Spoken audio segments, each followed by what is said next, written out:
Army ने Rakhine प्रांत पर कब्जा कर लिया है। रखाइन की 271 किलोमीटर की सीमा जो कि बांग्लादेश से सटी है, अब पूरी तरह से अराकान आर्मी का नियंत्रण हो चुका है। भारतीय सीमा से सटे इलाकों पर भी अराकान आर्मी का कब्जा हो चुका है।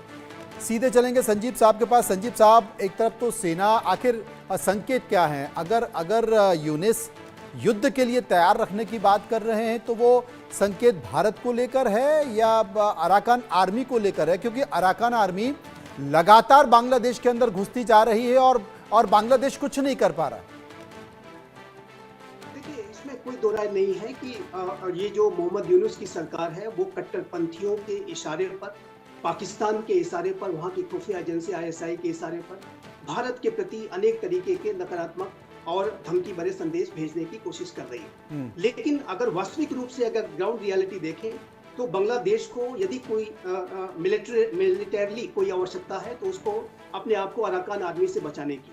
लेकिन मनोज जी, जब कभी भी कोई राष्ट्र अतिवादी आतंकपरस्त ताकतों के इशारे पर चलता है तो फिर उसका जो अंजाम है वो विखंडन ही होता है। पाकिस्तान अपने इसी आतंकपरस्त नीतियों की वजह से आज 4 टुकड़ों में विभाजित होने की स्थिति में, और उसी पाकिस्तान के इशारे पर यदि बांग्लादेश चलेगा तो जाहिर है कि बांग्लादेश में अराकान आर्मी तो पूरे 271 किलोमीटर के बॉर्डर पे तो कब्जा कर ही चुकी है। टेकनाफ का जो रीजन है उसके ऊपर वो अनेक भागों पर कब्जा कर चुकी है।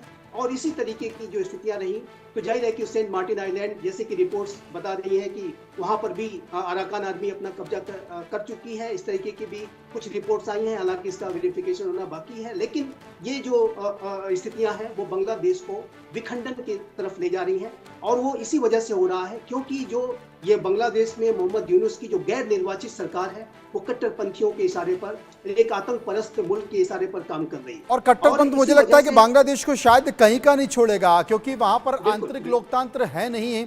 वहां पर जो जमात है, जो कट्टरपंथी हैं, वो लगातार बांग्लादेश पर नियंत्रण करना चाहते हैं। जो वहां के स्टूडेंट्स हैं, अब ये भी खबरें आ रही हैं कि वो भी अपनी एक पॉलिटिकल पार्टी बनाने के चक्कर में आ गए। उनके अंदर भी तमाम सारी महत्वाकांक्षाएं, राजनीतिक महत्वाकांक्षाएं पैदा हो गई हैं। इसके साथ साथ वो BNP और जो स्टूडेंट आपस में मिलकर खेल रहे थे, उनमें भी एक तल्खी दिखाई दे रही है। तो दत्ता साहब, कुल मिलाकर देखें कि दूसरे की बात तो छोड़िए, बांग्लादेश अपने ही तमाम इंटरनल मामलों में उलझ गया है और ऊपर से रखाइन प्रांत भी उसके हाथ से चला गया। मार्टिन का भी पता नहीं, जैसा कि संजीव साहब बता रहे हैं, पता नहीं क्या होगा। नहीं, मार्टिन का तो देखिए अमेरिका वहां काबिज हो जाएगा, इसमें कोई शक नहीं है। और जिस तरह से बांग्लादेश बढ़ रहा है आगे, ये सबसे बड़ी भूल उन्होंने की है कि उन्होंने भारत के खिलाफ जो मुहिम छेड़ रखी है। क्योंकि आप ये देखिए, जो बांग्लादेश की आर्मी है वो खुद कैपेबल नहीं है कि वो इंटरनल जो उनके डिस्टर्बेंस है, आप देखिए जो खाना जंगी हुई है, वहाँ सिविल वॉर हुआ है एक तरह से, उसको वो कंटेन नहीं कर पाए कई दिनों तक, तो कई दिनों क्या कई महीनों तक। तो इन सब चीजों को देखते हुए एक्सरसाइज आप कितनी भी कर लीजिए, लेकिन आपके पास जो इफेक्टिवनेस है, जो एक कोहेसिव आर्मी है, वो नहीं है। वहां भी जो आर्मी है वो कई धड़ों में बटी हुई है। वहां कई लोग प्रो यूनिस है। आप देखिए खालिदा जिया का वहां काफी दखल है, उनके जो साहबजादे हैं वो असली तरह से जो he is calling the shots जी। और वो आप देखिए, जब मेजर जियाउर रहमान वगैरह भी थे तब भी उस समय उन्होंने पाकिस्तान से मिलकर तख्ता पलट कराया था और शेख मुजीबुर रहमान के पूरे परिवार की हत्या की थी जी। तो वहाँ की जो आर्मी है या जो वहाँ के जो इंटरिम गवर्नमेंट है, उसके कंट्रोल में भी नहीं है बांग्लादेश। तो बांग्लादेश में जो ताकतें उसको कर रही हैं, it is a rudderless ship जो किसी भी डायरेक्शन में जा सकता है। बिल्कुल किसी भी डायरेक्शन में जा सकता है, जो बांग्लादेश के हित में बिल्कुल भी नहीं है। और रह रहकर बांग्लादेश जो संकेत दे रहा है, वो संकेत भी बड़े अजीब से निकल कर आ रहे हैं, क्योंकि 50 न्यायाधीश यहाँ पर प्रशिक्षण के लिए आ रहे थे।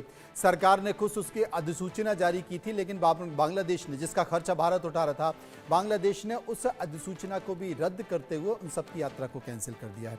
इसके साथ साथ खुद अपने घर में लगातार बांग्लादेश